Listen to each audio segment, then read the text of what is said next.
Passenger calls security on a man for acting suspicious, regrets it when he flashes his badge. The airport was unusually quiet that morning, the kind of silence that doesn't comfort, rather, it unsettles.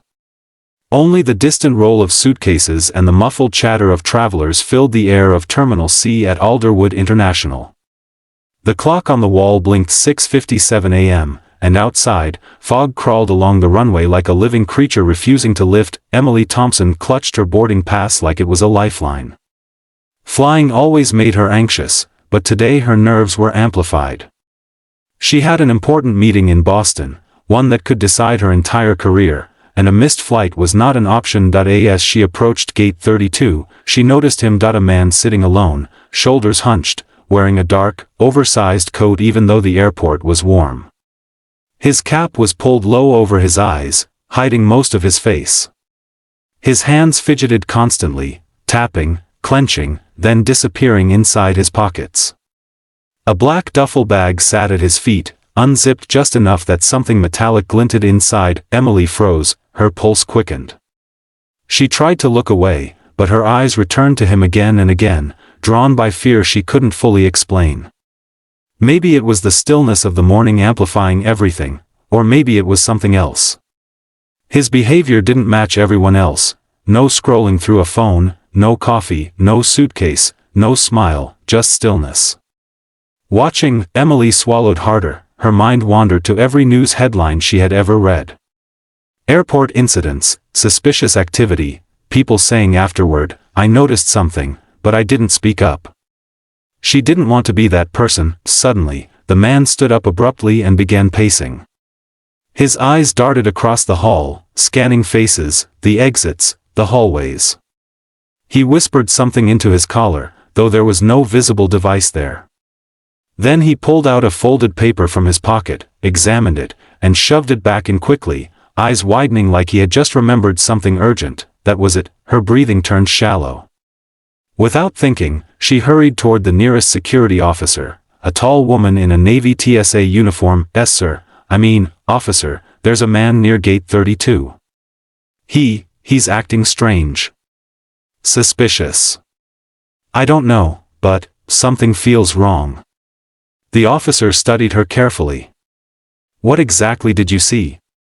Emily stammered. "He keeps pacing, hiding things, talking to himself. He has a bag, something metal inside. He's watching everyone. And his face is covered, like he doesn't want to be recognized."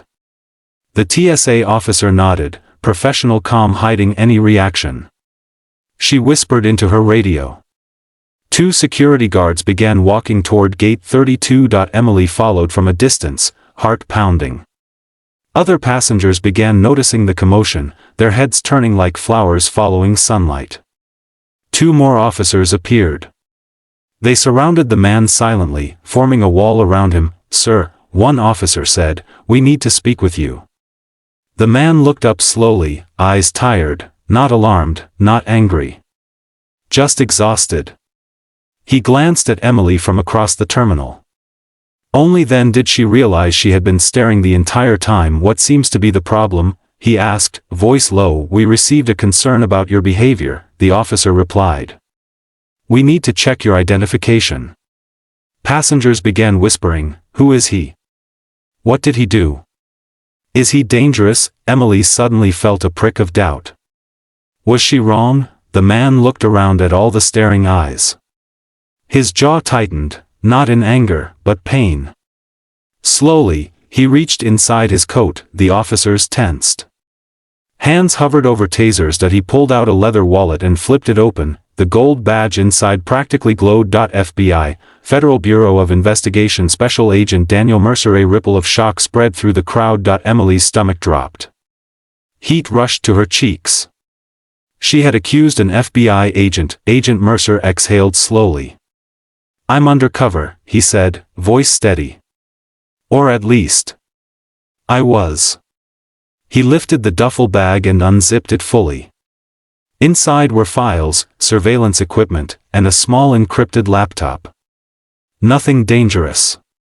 Nothing illegal. The TSA officers exchanged apologetic glances. "Agent Mercer, we didn't realize." "No," he interrupted with weary authority. You couldn't have known. You were doing your job. Then his eyes shifted to Emily. The look wasn't hostile. It wasn't angry. It was sad. She felt like shrinking into the floor. I'm so sorry, she whispered, barely audible. He studied her for a moment before speaking. You saw something that made you uncomfortable, he said quietly. And you acted. Most people stay silent. In my line of work, silence kills. So, don't apologize for caring enough to speak. Those words cut deeper than reprimand ever could. The officers dispersed. Curious travelers pretended not to stare. Life resumed, boardings, announcements, espresso machines steaming. But the world felt different. Emily remained frozen. She didn't expect him to walk toward her, but he did, stopping just a few inches away. Agent Mercer spoke softly, so only she could hear. You weren't wrong about everything. I was watching people. I'm following a suspect, someone dangerous. Someone on this morning's flight. Her heart lurched, but now, he sighed, pressing fingers to the bridge of his nose, thanks to the commotion, I've lost my advantage. He knows someone is looking. Emily felt her throat tighten. Guilt clung to her like a wet coat. I didn't know, she whispered. I just acted out of fear. Most mistakes are born from fear, he replied. But so is courage. For a long moment, neither spoke.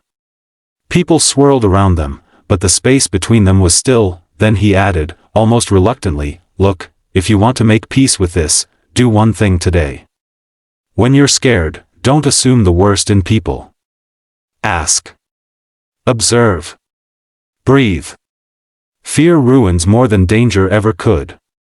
He gave her a small nod, not forgiveness, exactly, but understanding. Then he turned and walked away, disappearing into the sea of passengers. Emily stood there long after he was gone, his words echoing in her mind. On her flight later, she looked around at strangers, not with fear, but curiosity. Everyone had a story. Everyone carried their own battles. And sometimes, what appears frightening is simply someone trying to carry weight alone. She didn't fix what she broke that morning. But she didn't let the lesson die either. Sometimes, regret isn't where a story ends, sometimes, it's where it begins.